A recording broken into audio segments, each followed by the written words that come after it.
Dragi prieteni, azi vă invit la o porție de vinete alla parmigiana, rețetă italiană simplă și plină de gust. Să începem!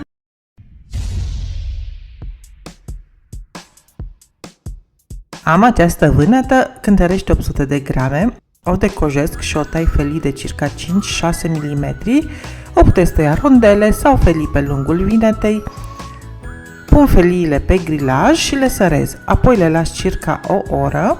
Pulpa vinetelor conține mult aer și multă apă, adăugând sare, feliile de vinete se vor înmuia și se va extrage apa din ele. Uitați aici câtă apă a ieșit din țesuturi.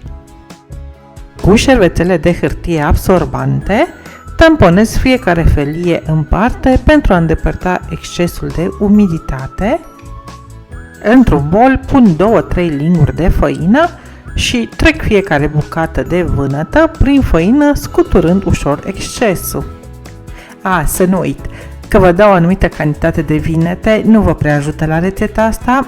Pentru a fi siguri că va ajunge, probați fix în vasul în care vreți să coaceți vinetele parmigiana. Trebuie să aveți suficiente felii de vinete cât să ocupați toată suprafața vasului, plus încă 2 straturi deasupra.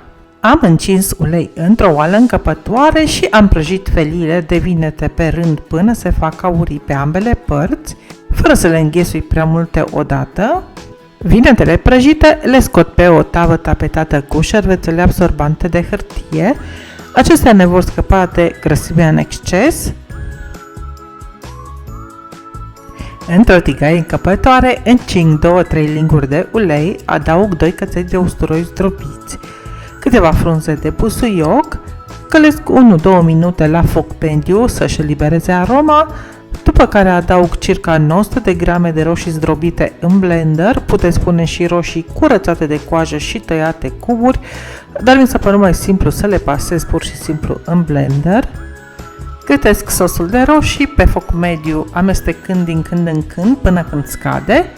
Am pregătit și circa 300-400 de grame de mozzarella și 200 de grame de parmezan. Am aici o mozzarella maturată. Puteți folosi în loc cașcaval sau orice altă brânză care are proprietatea de a se topi și de a se întinde. Sosul de roșii e gata, îl iau de pe foc și sunt gata să asamblez rețeta noastră de vinete parmigiana. Întâi nu uitați să dați drumul la cuptor la 180 de grade Celsius. Pentru asamblarea rețetei folosesc un vas de iena cu dimensiuni de 13 pe 24 de centimetri. Baza vasului o ung generos cu sos de roșii, deasupra pun un strat de vinete, un strat de mozzarella, o treime din cantitatea totală, o treime din parmezanul ras, un al doilea strat de vinete, o treime din parmezan, sosul de roșii, nu l-am pus chiar tot, am păstrat câteva linguri pentru stratul final. Deasupra am presărat restul de mozzarella. Peste am pus din loc în loc insulițe de sos de roșii, vor arăta foarte frumos după ce mozzarella se va topi la cuptor, iar ultimul strat e restul de parmezan. Băgăm totul la cuptor pentru circa 30 de minute. Parmigiana de vinete nu trebuie gătită foarte mult, în fond vinetele au fost deja prăjite, sosul de roșii fiert. Ce vrem noi acum să obținem este să topim mozzarella, iar suprafața de sus să se rumenească frumos.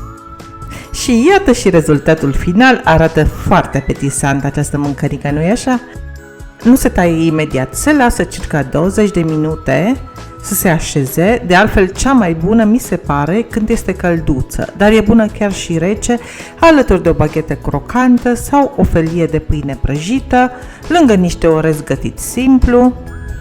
O combinație care ne-a fost tare pe plac a fost cea de vinete parmigiana cu mămăliguță. Cu orice alegeți să o serviți, recomand această mâncărică. Are puține ingrediente, dar de calitate și pline de gust. Un adevărat deliciu.